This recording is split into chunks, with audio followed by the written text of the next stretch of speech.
If you're in any way familiar with this channel or have at least watched my last couple of videos, it should be obvious by now that I usually get more invested in a game's themes than its lore. It begs the question then why I would ever make a video on Five Nights at Freddy's of all things, a series infamous for how heavily lore-centric it is. Its obsessive symbiotic relationship with game theory is somehow still just as strong today as it has been on day one. It greatly shapes not only how the series is perceived by those outside of its audience, but also what the audience itself gets invested in the most. In fact, it's a running joke that most of the fandom doesn't even play the games, but just consume let's plays, lore videos and furry porn. Even I have only ever played the first 3 games in the series myself, but I still keep a close eye on it to see where it goes to this day. Although the Steel Wool era has unfortunately taken away a lot of that excitement for me, as it has for many other fans as well. Design Frames videos on Security Breach do an especially great job not only explaining the many issues with the studio's approach to game design, but also exemplifying them using the negative comments and experiences of many other content creators who are otherwise huge fans of these games. So I highly recommend these videos if you're curious about Steel Wool's shortcomings as game designers in general. But for my video here, I want to approach things from a different angle, since my biggest personal disappointment stems from something I don't very often see talked about. Of course, there's an endless ocean of content and opinions on FNAF constantly shared everywhere, so I'm definitely not going to be the first one to make this point. But I want to ask you all regardless a very simple question. Put together all you know about these games for a second. All the theories, the names, the locations, the secrets, the reveals, and instead of using them to explain this whole convoluted branching timeline to me for 10 hours, just tell me in a few sentences, what is Five Nights at Freddy's about? Is it about the jump scares? Is it about the killer robots? The bite of 87? If I were to answer this question for what the series is now at the year 2025, I couldn't. I don't know what it's about. I don't understand what all this is for anymore. It all just seems so pointless. On the other hand, if you asked me this question before the Steel Wool games were a thing, I would say that Five Nights at Freddy's is about tragedy, purgatory, helplessness, vengeance, and even hell. This most likely sounds at best pretentious and at worst ridiculous to anyone over a certain age who's never gotten into these games firsthand. The idea that the series which led their dumb, snotty 10-year-old cousin to scream about purple guys and golden Freddy's back in the day like it's peak fiction can have anything of actual value in it is so asinine. You mean the series which basically laid the foundations for current day iPad baby brain rot content with shit like this? That can't be right. Now, don't get me wrong, I'm not arguing that FNAF was secretly some existentialist masterpiece that explored the deepest of themes out there. It was always definitely far from that, but it was also far from what it is now. FNAF 1 is probably the one game in this series for which I don't really have any criticisms to raise. It was such a fresh new idea at the time in every way, and every design choice from the office to how the cameras operated worked brilliantly for what the game was. The designs of the animatronics were much better than anything that ever came later in the series. They looked uncanny, creepy, even scary under the right conditions, yet it was also believable for them to be family-friendly mascot characters during the day, entertaining children. All this created the perfect atmosphere for the premise of the game, but it still had one more surprise for us in store, which was that the true horror was hidden in the details. Every so often, you could catch some interesting sights on the cameras besides the animatronics themselves. Posters would be replaced with newspaper clippings which informed you about 5 children reported missing, after a man dressed as a cartoon mascot lured them into a back room. But that's not all. Another clipping revealed what actually caused an older Freddy's location to shut down. Parents contacting police after seeing blood and mucus leak out of the animatronics' heads, one even likening them to reanimated carcasses. And as if this is not haunting enough, Cam 2B's poster occasionally changed as well, depicting Freddy trying to pull apart his own head as if someone trapped in there was desperately trying to get out. Cam 4A's posters also occasionally switched to these haunting drawings of crying children. It was made obvious that the situation we were in was not even the worst that this world had to offer. It was disgustingly cruel to the innocent. Children killed during throwing their own parties, what were supposed to be their happiest days. They now haunted these mascots who were supposed to be their friends, turned into their prisons, forgotten and abandoned until the restaurant opened again years after. Of course they're going to lash out and seek revenge, and of course they're not going to stop here.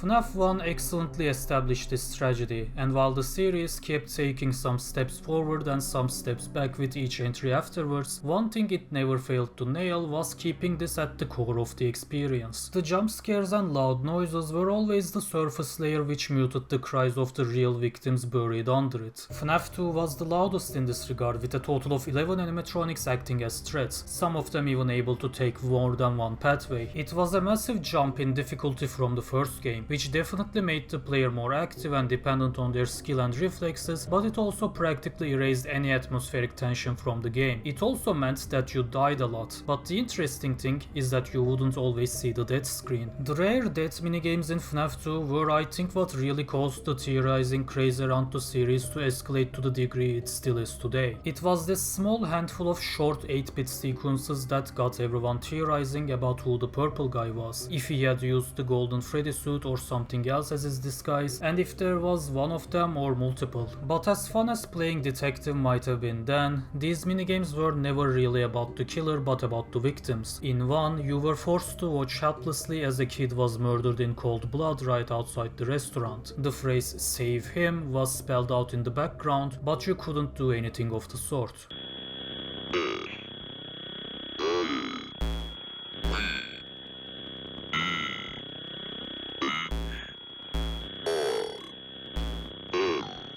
Another minigame depicted a set of 5 more children killed. One moment you were entertaining them like in any other party, and the next they were set in the exact same positions as corpses, their killer mockingly grinning at you from the corner, waiting for you to see his work, how easily he had taken them from you and how useless you had been to stop it. Another minigame had the puppet, who was the first haunted mascot which then helped the other victims, guide us through the pizzeria to stop the killer before it was too late. Here the phrase "save them" was spelled out.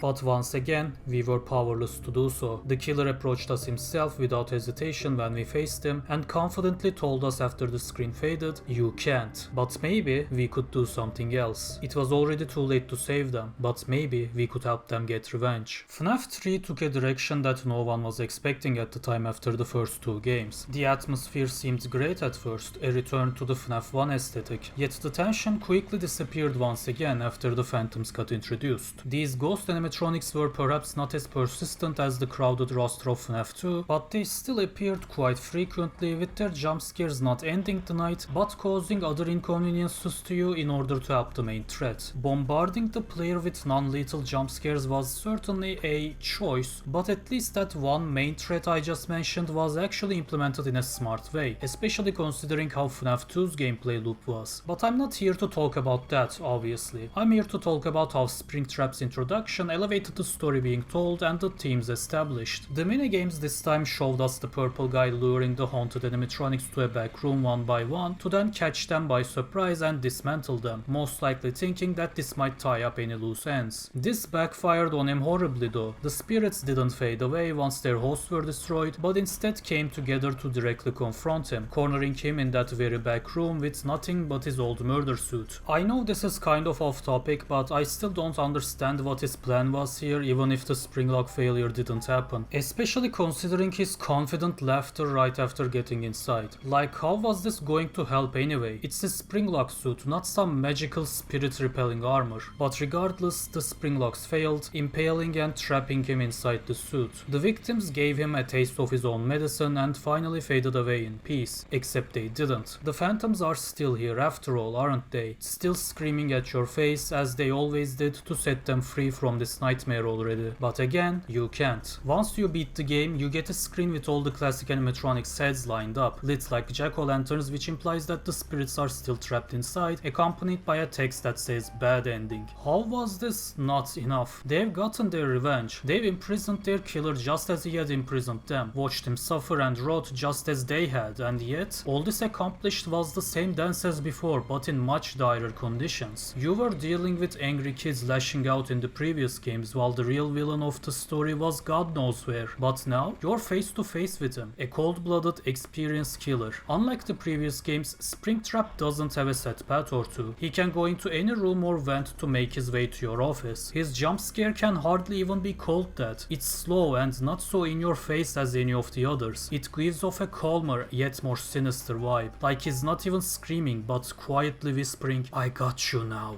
It's a brilliant conflict and thematic continuation from the previous games, but what about the resolution? This can't be it, right? After all that, all those attempts to help the victims and finally delivering justice, we have to be at least close to the final destination, even if everything seems to be worse than ever. The bad ending text is proof of that. It implies the existence of a good ending hidden somewhere in this game. But for now, I want you to put a pin on that one, because we'll come back to it later when the time is right. For now, let's talk about the rest of the games, which is actually going to be somewhat difficult for me. As I've said at the beginning, I haven't played any of the games that came after 3, but just watched them. I could talk about my impressions of how good they feel to play or how tense the nights are, but I don't really think I could judge any of these aspects fairly without getting a first-hand feel on how all of them come together and work in tandem, or fail to do so. Thus, I'll only strictly talk about what these games add to the story and themes from now on, without any extra fluff. I think that FNAF 4 is when the series began losing its focus, and I'm not saying that because it's the first game to never mention the murdered kids, but because it betrayed its own promise. Again, I will go into it in detail later, but FNAF 3 did have a good ending, which was also implied to be the true ending and actually felt pretty final. The series could have stopped here by all means without a fourth game, and nothing of significance would have been left unanswered or felt incomplete. But FNAF 4 was announced anyway as the final chapter, and it promised to answer one last thing above all, the infamous bite of 87. Look, I never cared about the bite as much as everyone else did. It was a passing comment of the phone guy and the spooky Easter egg in FNAF 1 that kept being deemed so disproportionately important by the fandom despite never being mentioned at all in the next two games. I mean, yes, it did still fit nicely within the first game's themes. While the bite victim had reportedly survived the incident, unlike the murdered kids, they still ended up losing their frontal lobe. We don't know the rest of the details for sure, but it has to be either straight up vegetative state or having to continue their life from then on with permanent disfigurement, physical and mental trauma, and a forced lobotomy. Not such a different fate from that of the murdered kids. A joyous childhood cut short on what was supposed to be a joyous day, followed by a damned existence until they can rest. When you look at it like this, it doesn't seem like such a bad idea to look back at this incident one more time, even though it was somewhat unnecessary by this point. If FNAF 4 could handle it well, then the details of who did the bite, who was the victim, and other such answers could all fit the larger picture nicely, and we could get a perfect quadrilogy at the end.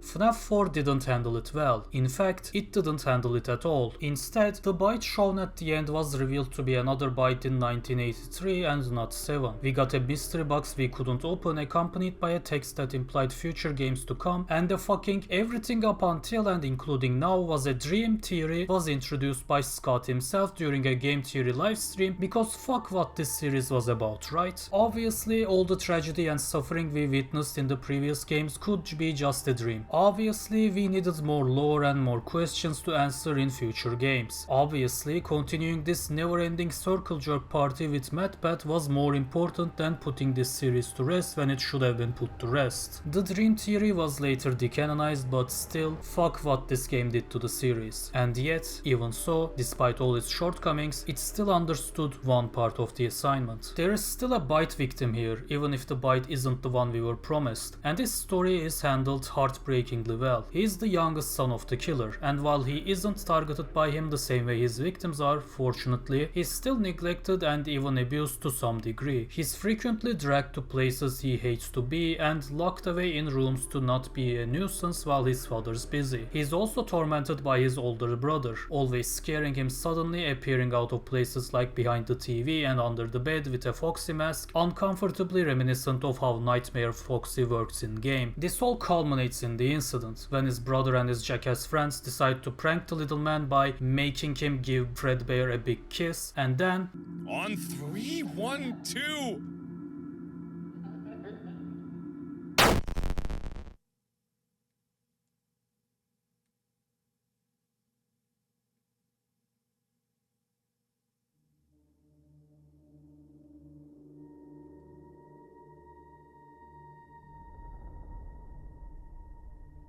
As also evidenced by some rare sights during the gameplay, we are playing the nightmares of this poor kid. And not just any nightmares. The final, continuous nightmares during his last days in critical condition at the hospital. There are no kids haunting any animatronics in this game, but the opposite. The mascots are haunting this child in twisted, nightmarish forms of their real counterparts. Because of course they do. How could he possibly see them any differently after everything that's happened? Even putting aside the bite, he had already always been tormented by people wearing these characters as masks and costumes, always locked away in the same rooms as them. Even the rest of his life, when he's not being actively abused, is infested with these characters. His house is filled with their toys. His neighborhood is filled with kids playing with such toys and obsessing over them. One of them even follows him everywhere. There was always more emphasis put on the victims with each title until now, but it was FNAF 4 which sets the brightness of that spotlight to maximum. Once again, a childhood cut short and a set of what was supposed to be friendly characters turned into horrifying nightmares, but all witnessed this time directly from the eyes of the victim. It's powerful all the way to the end, when the lights are finally about to go out for good. As can be deduced from the color of the text, it's the kid's brother regretting what he did and begging for his forgiveness at first, but it's still Fredbear who then finishes the speech asking if he still believes they're his friends as they all disappear one by one. As heartbreaking as it is, it's a fitting final moment. No kid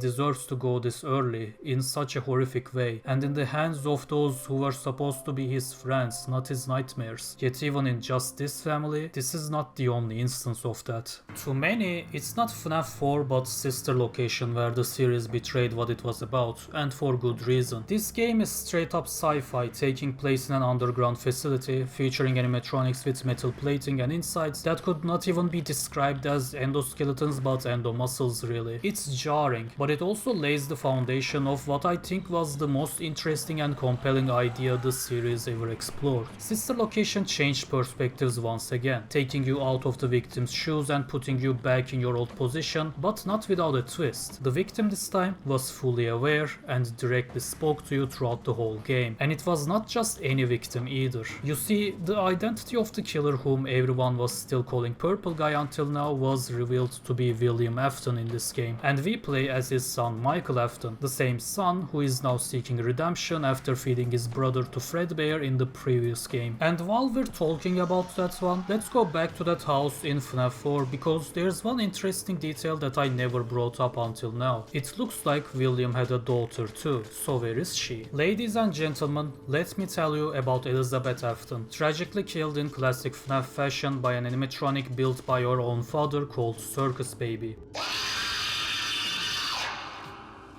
Now, I am going to give myself some extra liberties and inject some of my own personal headcanon into this part because a lot of people do think that while Circus Baby has killed Elizabeth and is possessed by your soul, it's still the robot in control and not the soul, unlike the other instances of it we see. I don't think that this is the case, and I'm going to get into why in a second, but let's just follow the story for now. See, unlike the rest of the series, every night plays out differently in Sister Location, and while there is what's called the hand unit replacing the phone guy from the older games which instructs us on what to do, his instructions are actually not so helpful for our survival. It is recommended that you stay low to the ground and reach the other side as fast as possible as to not disturb Ballora. In contrast, whenever Circus Baby tells us what to do, her instructions are helpful and even delivered in a sympathetic tone sometimes, like she actually cares for our survival. There is a space under the desk. Someone before you crafted it into a hiding place, and it worked for him. I recommend that you hurry, though. When your guide comes back online, he is going to tell you that he was unsuccessful, that you must restart the system manually. He will then tell you to crawl through Ballora Gallery as fast as you can to reach the breaker room. If you follow his instructions, you will die. Ballora will not return to her stage anymore. She will catch you. The power will be restored shortly. When you crawl through Ballora Gallery, go slowly. She cannot see you and can only listen for your movement. That is until night 3, which ends with a scripted unavoidable jump scare as if someone had deliberately set us up. Night 4 then has us wake up inside a springlock suit to Baby's voice, which now sounds more sinister than before. You're in the scooping room. Do you know why they call it the scooping room? It's because, dummy, this is the room where they use the scooper. I thought that would be obvious. But the most important part is what she says at the end. There's something very important that I've learned how to do over time. Do you know what that is? How to pretend. Do you ever play make-believe? Pretend to be one way when you are really the other. It's very important. See, I understand why people prefer the idea of Baby being the one in control rather than Elizabeth. We already know that this line of animatronics come with more sophisticated programming compared to any that we've seen before. And Elizabeth is just a sweet little girl who's so lovely and innocent. Just a poor victim who would never do something like this. Well, you could tell that about the FNAF 1 and 2 kids trying to stuff you inside a suit as well. But okay, that's not the only reason, to be fair. The actual biggest evidence for Baby's case is that she mentions Elizabeth, but as if she's a separate entity. She describes the incident as her losing control over herself when there was one little girl left in the room. I would always count the children. I'm not sure why. There were 4, then 3, then 2, then 1. Something happened when there was 1. A little girl, standing by herself. I was no longer myself. This was of course by design, since William had made these robots as kiddie kidnappers for himself and even told Elizabeth to not get near them. Baby adds at the end of the story, I still hear her sometimes.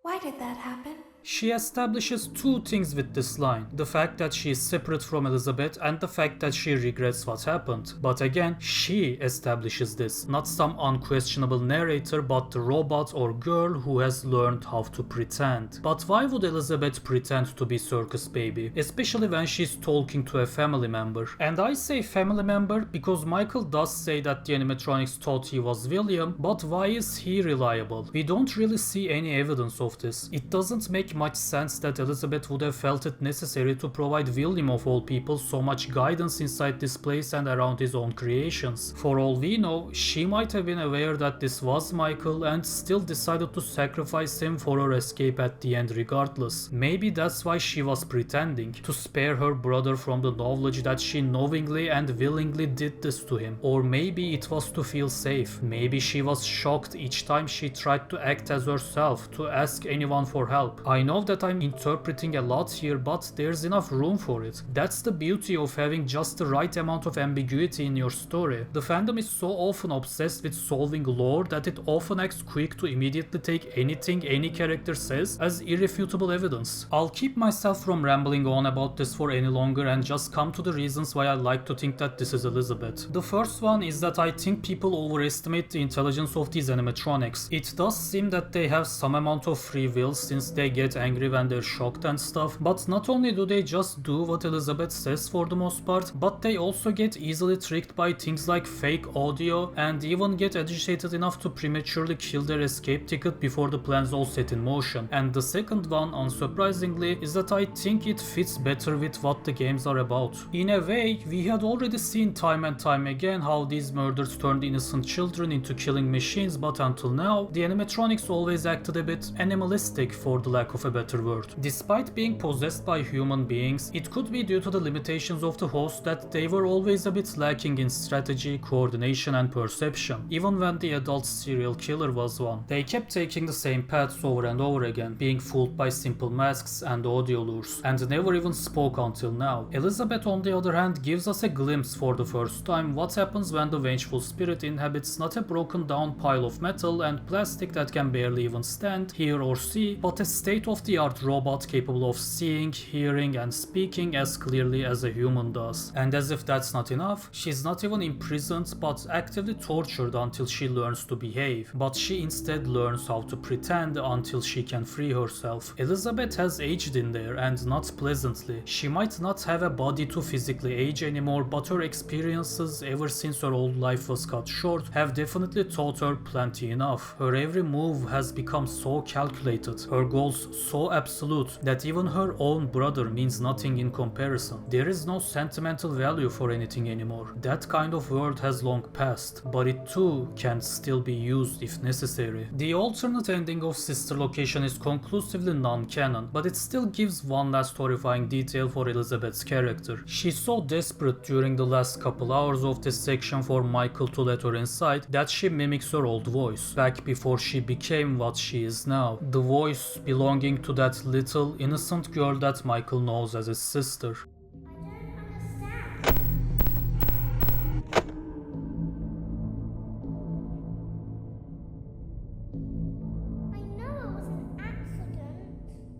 It's so cruel and fucked up in every way possible, and with that, it feels like we've explored everything there is to explore. We've seen FNAF's purgatory in the form of cheap and withered animatronics, we've seen it as an ironic form of punishment for the killer all Uno reverse card style, we've seen it as endless nightmares from the eyes of a victim, and we've seen how it turns an innocent soul into a cunning and vicious manipulator. What else can we even do with it anymore before we start retreading everything? The answer is simple. End it. Freddy Fazbear's Pizzeria Simulator, also known as FNAF 6, is famous for ending it. It is known by many first and foremost as the closure to an era. It is also garbage. Like, I'm not even going to sugarcoat it, it's a fuck-ass shit game. Remember Elizabeth? Well, it seems that in between Sister Location and this game, she had a falling out with the rest of her band inside that amalgam and separated from them. She then rebuilt herself with scraps, but not in the same way as before. I guess the reasoning is that now that she's out, there's no need to pretend anymore, or that being ejected out of the amalgam was the final straw that finally broke her, but this is her now, and it's an interesting direction to say the least. In a complete 180 from her old self, it immediately screams about how dangerous she is the moment you see her instead of hiding it. Even the claw that used to be inside her stomach, her secret weapon, is just on her arm now and fully exposed. It's ridiculous, and I fucking love it. It's just one of those things that's so over the top edgy and stupid that it wraps back around to being awesome. She looks like the word revengeance. It's fucking great. That being said, it would be really tough to adjust her character correctly to not only work with this new look, but to also not betray what she was, and you wanna see how Elizabeth acts in this game? You played right into our hands. Did you really think that this job just fell out of the sky for you? No. This was a gift for us. You gathered them all together in one place, just like he asked you to. All of those little souls in one place, just for us. A gift. Now we can do what we were created to do, and be complete. I will make you proud, Daddy. Okay, so fuck me, I guess. Fuck everything I talked about. Screw the innocent girl turned into monster by her circumstances just to be free. Screw the fact that she was the only antagonist in the series ever that toyed with you instead of being toyed with. She just gets fooled by simple audio lures and shit now like everyone else. You know, it doesn't even matter that her death and all those years of suffering was because of her father. She loves him now because of the books or some shit. I didn't read any of them by the way, but I'm pretty familiar with each of them thanks to people who have read them that I follow, and they're fuck-ass shit books. I'd rather take Dormitabus as canon than this garbage. But anyway, that's Elizabeth now. She's no calculating manipulator, she's no vengeful spirit, she's just a killer lunatic like her daddy and worships him like a cultist. So then William must have really upped his game, right? He must be in this game what Elizabeth was in the last game. He was already menacing as Springtrap before, so I can't wait to see how they build upon that to...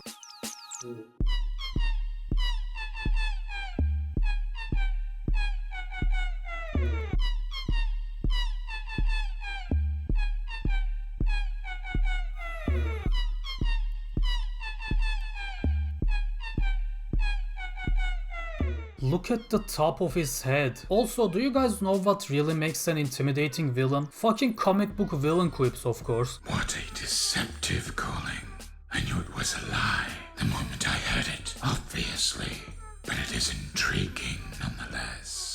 Bro thinks he's fucking Ultron or some shit when he poses the exact same threat as anyone else in this game. They're functionally all the same, and there isn't anything else to make anyone stand out among the rest here besides perhaps the designs, and he's easily the weakest in this regard. Then there's Molten Freddy, who's the remains of the amalgam from the last game after Elizabeth left, who was supposed to not be possessed by anyone but apparently is possessed now by the good old murdered 5 somehow according to the endings. And then there's Lefty, who's actually captured the puppet inside him to bring him here. He's fine, it's just the gender of the kid possessing the puppet that's retconned because of the books again, but it's honestly a non-issue that can easily be overlooked. So although it's nonsensical, messy and even downright disrespectful to some of them, Pizzeria Sim gathers everyone in one place. The killer and all those he's killed, whether it was directly by his own hands or indirectly by his inventions. It's time to burn it all down. The fire is started by the father of the first murdered kid, the one who possessed the puppet. You probably heard his Connection Terminated speech before, even if you're not into FNAF, probably in a dumb meme or something. It's one of the most beloved things in this franchise period, and I don't think that's really earned. It's seen as the perfect closure since all the souls are finally put to rest. The Afton family goes together, the kids go together, the puppet and her dad go together, and I'll agree that it is closure and probably the best form of it that we could have gotten by now. I think Scott had realized how difficult it was getting to juggle all these characters and lore pieces, especially after he decided to also throw in books for some reason. Everything was already messy and inconsistent before this game, so it was perhaps worth it to just say fuck it one last time and drag everyone to the same place somehow to end it. But I'd say, and it might be douchey for me to say this, people give this ending more credit than it deserves because of its aesthetic and vibes. The delivery of the speech, the imagery, the callbacks and the music all come together to make this moment feel grand. But I'd say we already had a moment like this in the series that was quieter but far more fitting and impactful. Do you guys remember that FNAF 3 good ending I told you to pin? Let's go back to that and talk about the happiest day. During the minigames in between the main nights of FNAF 3, you can find clues which can be used to find a whole new set of secret minigames. They seem pretty pointless if you just play them like you're supposed to. Just collect some collectibles and make it to the exit door for seemingly no reason. But the games can also be broken, and if you manage to get out of bounds, you end up in these haunted landscapes that still have clear paths for navigation as if this was all intended. Taking these paths, you can find in each of the minigames one of the murdered kids' souls and bring them birthday cake, the one they never got to eat. After you do this for 4 of the 5 kids, you can play the last minigame called Happiest Day, in which you play as a kid in a puppet mask and pass by a bunch of children wearing animal party masks. They are colorful unlike your character, but the 5 kids at the end of the room aren't. 4 of them are wearing the masks of the mascots we're so familiar with now, while one of them is on the opposite side of the table, still looking down in sorrow. And then you put one last cake on the table for everyone to eat. The last child's eyes light up and they put on their mask as well. Then everyone passes on together. The masks fall to the ground and the balloons above them take to the skies, symbolizing the kids moving on to a better place at last. In the final screen, there is no bad ending or even a good ending text. It just says the end, accompanied by a really short and simple piano track called Don't Go by Team Juliano, which in my opinion is the best piece of music ever put in the series.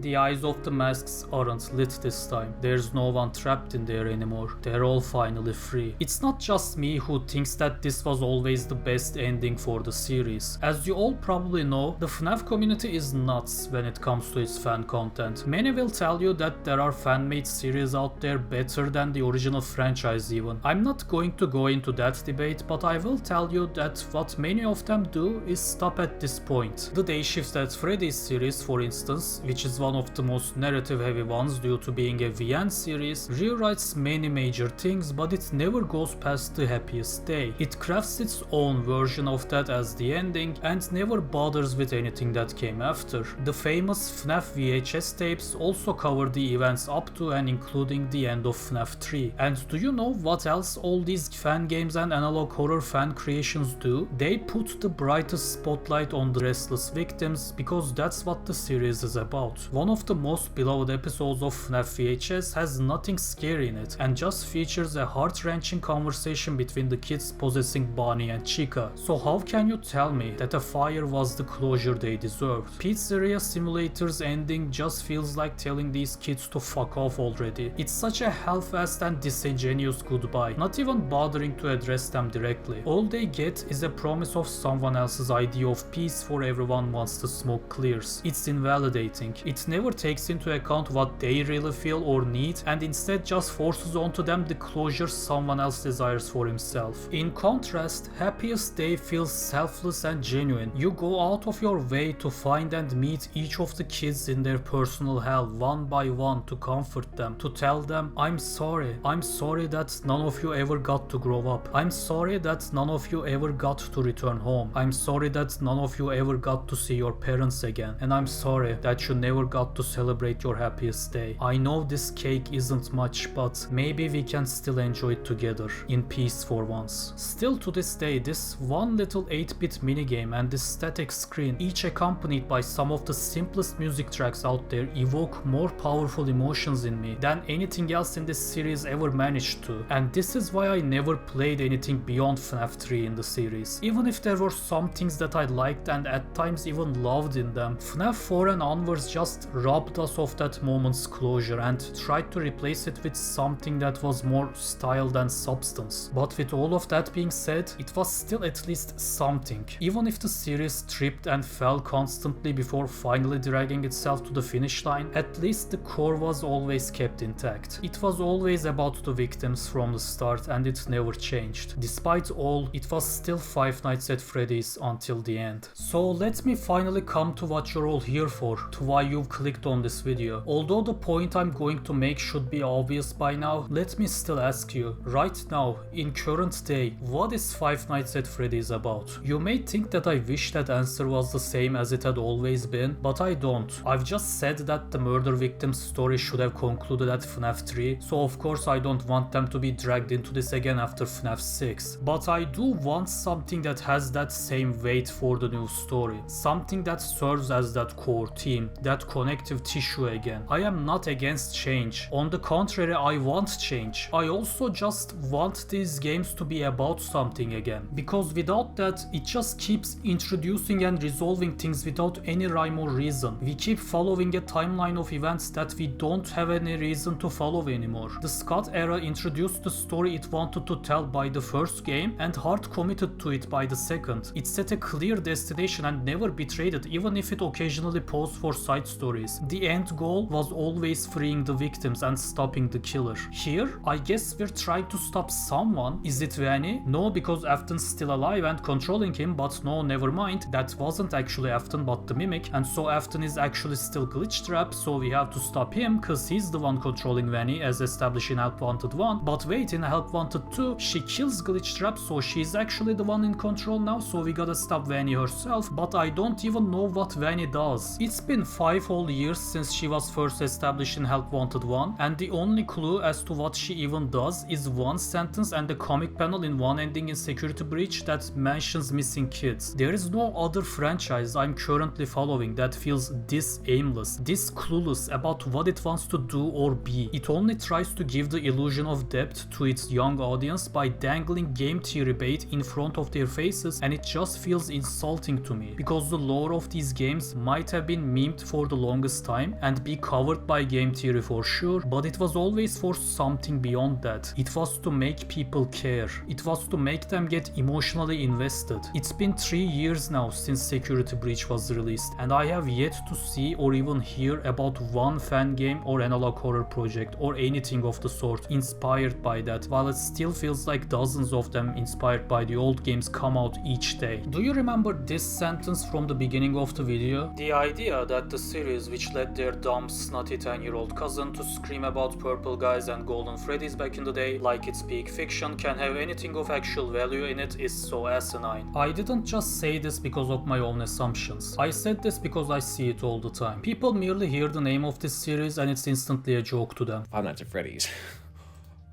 Wow, what a timeline. Five Nights at Freddy's gets 2 votes. The idea of ever interacting with any of these games seriously doesn't even compute in their mind.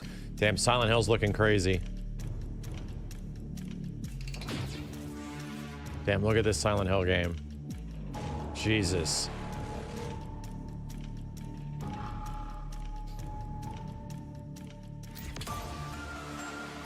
Fear takes hold, the hills get silent in Silent Hill. Yeah! Oh, Resident Silent Evil! Hill! Silent Hill! It's Silent Hill, Joe! That's not scary. You're Five small! Nights at Bunny's. But now, you are more. Are you ready? It is Willy's Wonderland, the game. Oh, they ripped off Willy's Wonderland. Yep.